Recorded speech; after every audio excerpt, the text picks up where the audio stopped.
back to another Insider. This would be the last one for the month of April. Next week we have Anzac Day, so there will be a public holiday, and when that happens, I usually don't record. Also, the month is the end of the month is cut, so I won't be recording.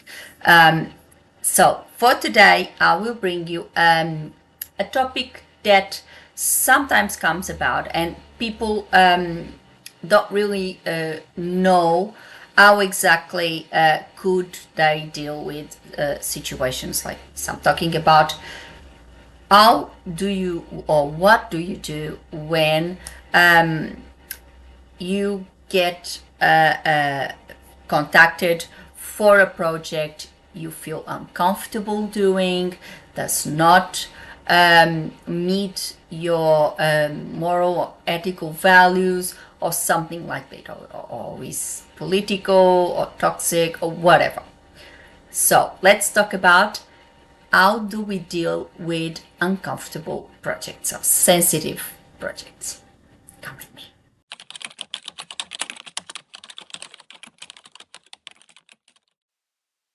So let's talk about how we deal with controversial projects. What do we do, and how we solve this problem? We know that we live in a polarizing world. Unfortunately, a lot of the content we see online is negative and sometimes false or toxic. This can happen to our projects too. Unfortunately, that is the reality of things, of course, depending on what your specialization might be. If you are, for example, in a marketing or something like that, something that you receive general content from companies to translate social media content and stuff like that, that's when you might be more prone to receive this type of projects. Of course, if you work with something like legal translation or financial translation or something like that, of course that will be less likely. However, it could happen. It could happen. Because it does not mean that it has to be political or religious or anything like that. It just can be a project that you simply are not comfortable with, that you wouldn't like to be associated with. So that's all it is. Sometimes you can be contacted by a client who wants content translated, and of course, depending on your specialization, that can be religious, political, or somehow controversial, and you might feel a little uncomfortable doing that type of project, and that's perfectly fine. There are lots of reasons for that. You might not follow any religion, and therefore you don't want to be associated with any religious content. You might be against, or the content might be against your moral or ethical principles. It might be political, and you may not want to be associated with any political discourse of any kind. The reasons might be, plenty of reasons.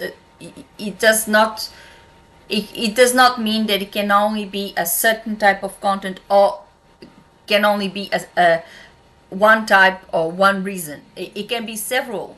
Even if you, for example, work in a legal field and you receive something to translate that is about a case that is highly distressing, and you wouldn't want to do that because it's highly distressing for you, it falls in this category, and it's not political or religious or anything like that. So there are a multitude of reasons that you might not feel comfortable with a certain project or a certain type of content.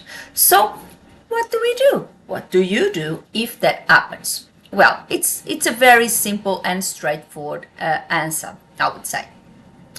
The best option, obviously, is to decline the project. There is nothing that tells you have to accept it. We are under no obligation to accept a project we do not feel comfortable with. Let's face it. For example, if you receive a project that goes out of your scope, for example, if you are a legal translator and you receive something medical that it falls out of your category, out of your specialization, you have no expertise in that particular field, you obviously will decline the project because you have no qualifications for it. And the same applies here. You are in no obligation of accepting all the projects that come your way. And for a great number of reasons. Could be that the budget, the client's budget does not fit your rates.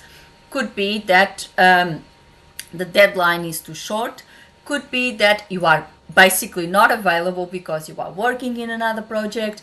There is so many reasons a translator can or does decline a job because they are not available. So it's basically something very simple to do.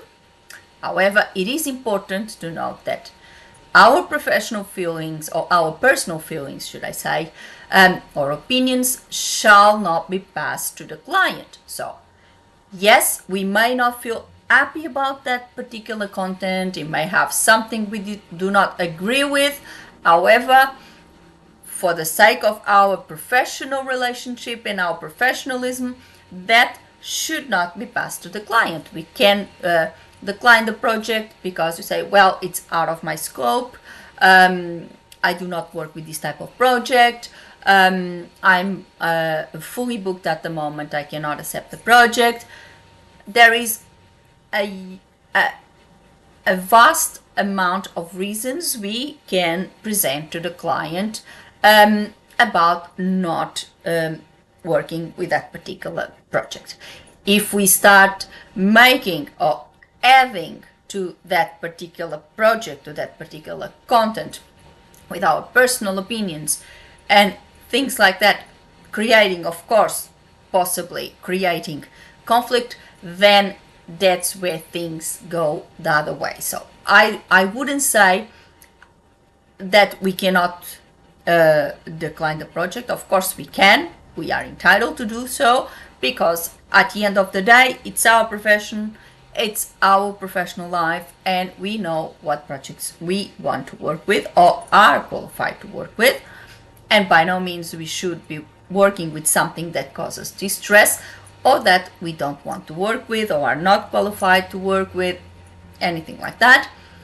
But we should not interfere with the project. We should not let our personal opinion, and it's the same when we are translating something, and I have mentioned this before. For example, if you have profanity in the project, and let's say you are translating something, sometimes literature or any other gender, and it has profanity, it has swear words or vulgar language, you may feel, well, I don't want to translate this, I don't like vulgar language, and I don't want to translate this. However, if you do choose to translate, if you do choose to accept that project, you are then obliged to pass that vulgar language into the target language and have exactly the same effect, the same impact on your target audience than that vulgar language, that original vulgar language had on the source audience. So this is what we are about. We shall not, smooth things up or change things up or let in any shape or form our personal beliefs or opinions interfere with our work and our professionalism. And the same goes for this type of situation. We can simply decline the job. We can say, I'm sorry, I'm not available for this, but we shall not get our personal opinion into it and interfere with the project in any way, because of course that is wrong. I know some content can cause distress, but above all, we must keep our professional content. That should come at the top. Declining the project is acceptable since we are not capable to do it, basically. However, adding to the matter by providing our personal opinion about it not only is not professional, but can also do a lot of damage to our reputation, because if we're going to get into a conflict with a client, that client will obviously have a bad a bad opinion about us, and can pass it on to plenty of other clients. The same way that a satisfied client can possibly refer us to another client, put a Google review on our Google profile. An unsatisfied client can also do that, and they can tell other possible clients, oh, this person is unreasonable, they did not want to work with me. And of course, you may have your reasons for not to work with that person, or not to work in that particular project, but from the time that you create some sort of conflict there because of it, that's where you lose your reason. So you should always keep it professional. You just decline it, you're not available, whatever you want to say, but do not put your personal input into the content of that project. I think that is the best way to deal with this. I understand it's a very uncomfortable situation, because we don't want to decline projects. Obviously, none of us do.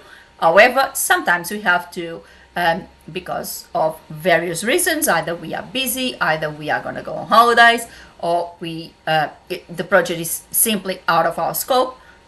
There is plenty of reasons that we might need to decline a project, and it's fine. It's perfectly fine. You don't have to accept them all. But if you decline politely and professionally. So you keep that avenue open. You keep that door open to a further project. If the client has another project that has nothing to do with that particular type of content, you may eventually work with that client, and it may go on to be a very good and healthy professional relationship. This is what I mean. We should always keep things professional, and we are here in the capacity of translators, as linguists. We are not here as political commentators or religious commentators or otherwise. It's just our job is simply to convert one text into from one language into another, and that's our job. And if we cannot do it for any reason, we decline the job. We say we cannot do it. We justify why we can't, and we move on from that. But we keep that door open for further communication. I think that's the best way. That's the diplomatic, polite way of dealing with something that may be very uncomfortable. But if we actually deal with it in a polite way, we may actually turn it into a very positive experience, because that client can say, okay, you cannot do this one, but they can come back with something totally different, and then you may simply go and work with them. So there is always something positive to take on anything. I strongly believe that's the case. So this is why I wanted to talk about this today, so we could actually explore this topic that sometimes may cause some distress, and especially now where a lot of content is basically very toxic, sometimes fake, and it's very sad. I understand. And if you are working with companies and translating, for example, social media content or things like that, I totally understand. You may not be happy or confident about translating such a type of content. And here is my input on how to deal with these very uncomfortable situations.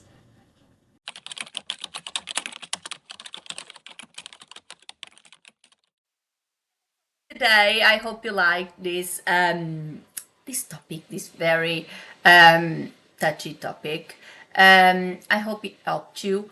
If you have any suggestions of any other topic that you would like me to discuss in our insiders, please do leave me a comment below. I'll be very happy to accommodate that. Or if you have any questions in regards to this topic, if you have ever encountered one of these projects, and you want to share, please share with us what did you do, how did you actually dealt with the situation, did you do it, did you decline the project, what happened, let us know. I think it's important that we discuss these things.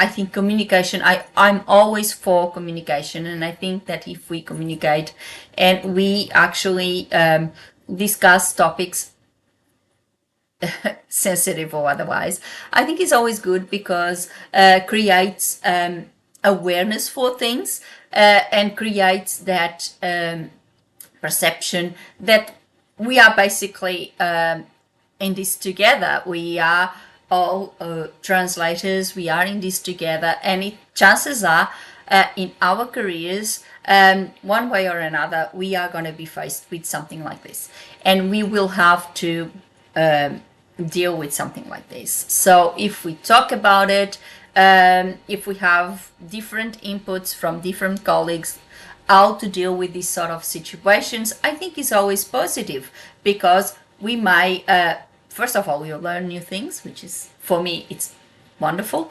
And then we also have the opportunity of sharing experiences. So if you have any experience on this, if you have had any project like this, let us know how you dealt with it, or if you have any other suggestion to deal with something like this that it's slightly different from mine. Feel free to disagree with me, no problem here. I don't mind if someone has a different opinion. So if you have a different opinion, if you actually think that we should do something else, please share in the comments below. I'll be very happy to answer you. And of course, put a like and subscribe the channel with a little click on the bell so you get a notification of a new insider every week. Before I go, I would like to thank you all for watching. I'll see you next week. Not next week, actually. I'll see you in 2 weeks. Have a good break. And for all our servicemen, lest we forget, have a good Anzac Day. And I'll see you in 2 weeks. Have a good one. Bye.